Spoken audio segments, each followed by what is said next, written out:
Le invito a que hoy profundicemos y conozcamos más de la figura de Juan Pablo II ante la feliz noticia de su beatificación el próximo 1 de mayo. Hoy le presentaré más de la entrevista con el nuncio apostólico de su santidad en México, Monseñor Christophe Pierre, y también le entregaré una entrevista con Monseñor Angelo Amato, el prefecto de la Sagrada Congregación para las Causas de los Santos, entrevista en la que él nos explica el milagro obtenido por Juan Pablo II para la curación de la religiosa Anne-Marie Simon Pierre. Esto y más hoy. Acompáñenme.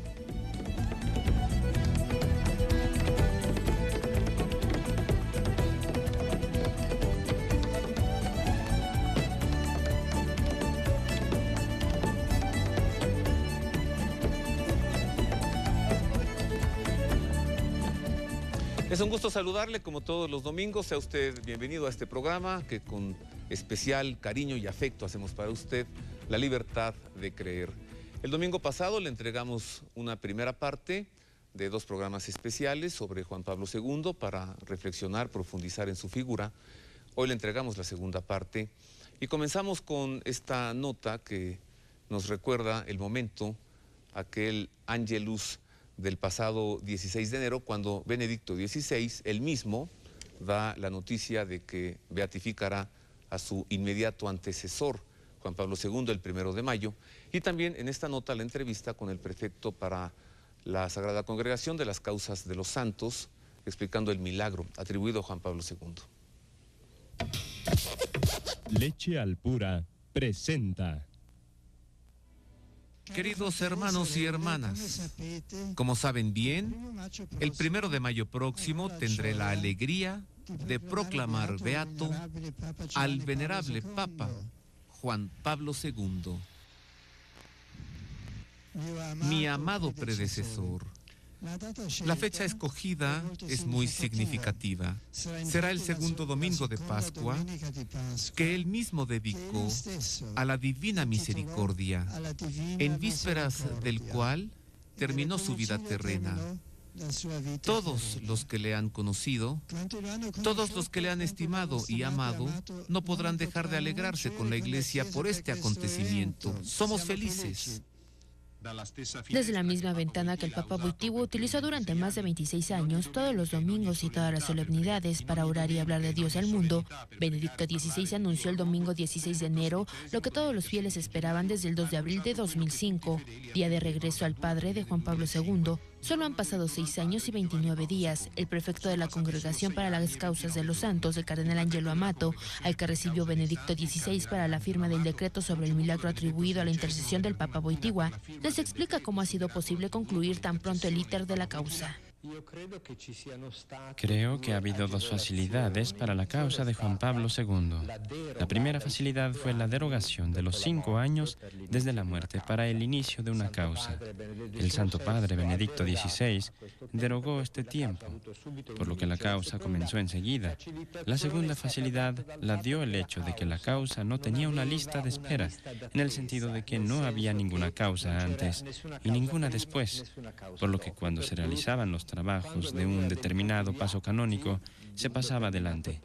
Pero no se ha hecho en detrimento del cuidado, de la obediencia a las normas canónicas, que se han respetado en todo, sino más bien con más cuidado porque se trataba de una gran figura, como Juan Pablo II. La presión mediática y también la fama de santidad es un elemento importante a tener en cuenta para la beatificación, ya que en sí mismo es un elemento positivo. Con gran cuidado se ha examinado también el milagro atribuido a la intercesión de Juan Pablo II, la curación científicamente inexplicable de la religiosa francesa Marie Simon Pierre Normand, que padecía la enfermedad de Parkinson después de una oración colectiva 2 meses después de la muerte del Papa Wojtyła. La superiora le rogó que insistiera en la oración a Juan Pablo II. Él había muerto de Parkinson, que tuviese pues piedad y misericordia de esta hermana suya que sufría de Parkinson. Así que oraron Oraron ella, la superiora, con otras hermanas y las hermanas de otras casas cercanas, justamente para obtener esta gracia. Se fue a dormir, por la mañana se despertó pronto la religiosa, Sor Marie Simon Pierre, y ya no notaba nada. Se sentía ligera, las manos le funcionaban, los miembros no estaban anquilosados, no sentía dolores. En suma, se sentía verdaderamente renacida.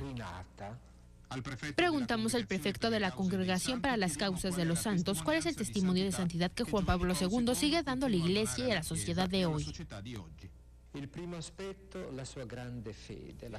aspecto es su gran fe, su gran confianza en la presencia de la divina providencia en la historia y por ende en la convicción de que la gracia vence todas las dificultades de la humanidad un poco pervertida.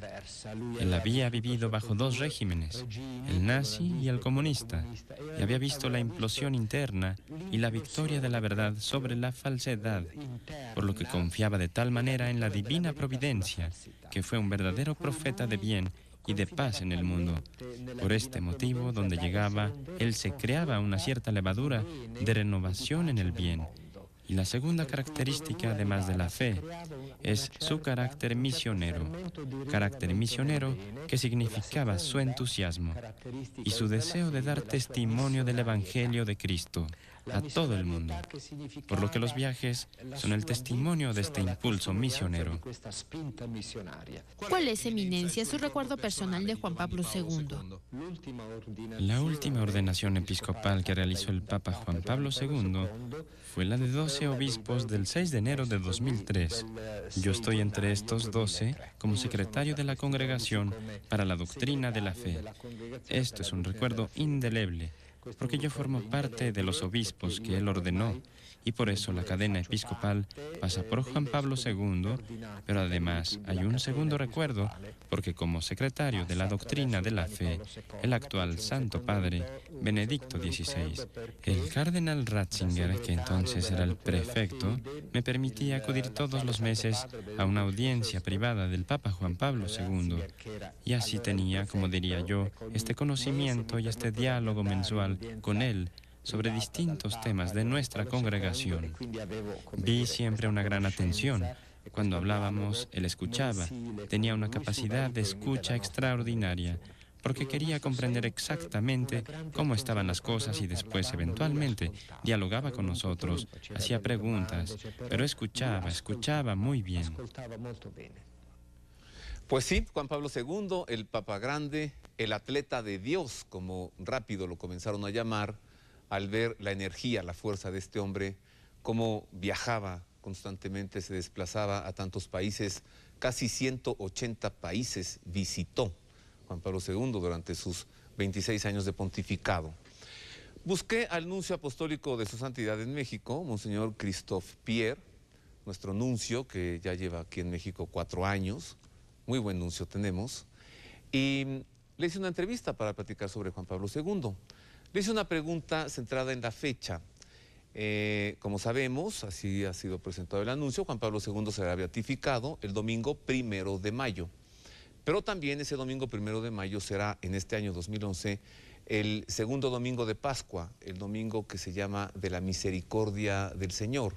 Entonces la pregunta concreta que le hice a Monseñor Christophe Pierre, allí en la Nunciatura, allí en la Embajada del Papa en México, allí donde tantas veces se quedó a residir Juan Pablo II cuando vino a nuestro país, le pregunté entonces si la fecha para celebrar la memoria litúrgica del Beato Juan Pablo II sería el 1 de mayo o sería el segundo domingo de Pascua, que es una fecha variable cada año.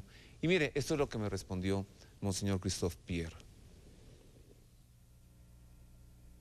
De hecho, yo no tengo toda la información, pero ciertamente la correspondencia viene con el día de la fiesta de la Divina Misericordia.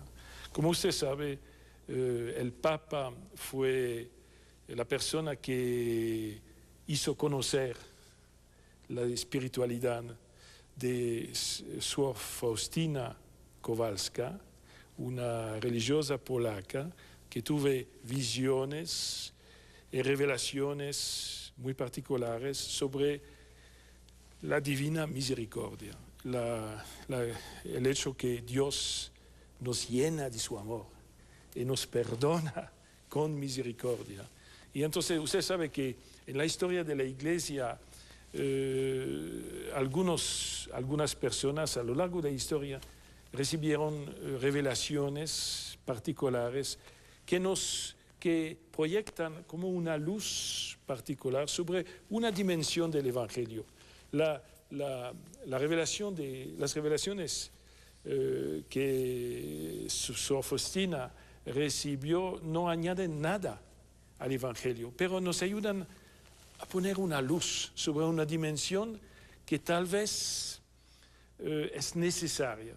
Yo pienso que no es una casualidad que Sor Faustina, que vivió debajo del sistema comunista en Polonia, recibió esta luz sobre el hecho que Dios perdona, que Dios ama, que Dios es misericordia, que Dios es Padre. Lo recibió para toda la Iglesia.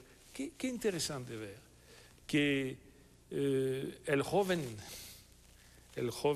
Karol Wojtyla, joven polaco, que viene de lejos, ¿no?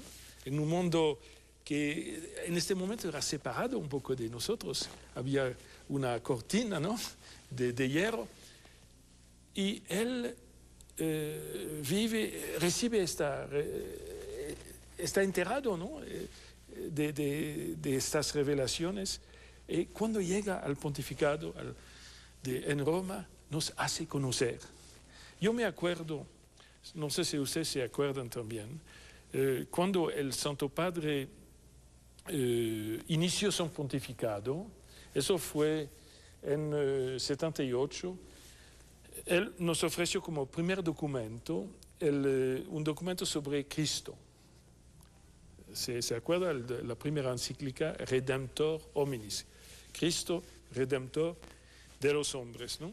Y en el inicio de ese documento, que es muy importante, él nos dijo, bueno, estamos cerca de la celebración del año 2000 y vamos a prepararnos. Entonces, apenas nombrado Papa, él ya tenía una visión que 22 años después sería la celebración del año 2000, el famoso jubileo, ¿no?, el pasaje de un milenario al otro. Bueno, dice esto, pero no dice nada más, ¿eh? Y entonces, pero él nos ofrece como primer documento una reflexión sobre Cristo Salvador, Cristo que salva. Tenía ya una idea de ofrecernos dos otros documentos sobre Cristo, sobre Dios Padre y sobre el Espíritu Santo, es decir, el misterio de nuestra fe, que es el misterio de la Santísima Trinidad. El problema es que después del atentado tuve un poco de atraso antes de la publicación del segundo documento, que fue sobre Dios Padre. Pero el título de la segunda encíclica, como ustedes se acuerdan, se llama Dives in Misericordia, rico en misericordia.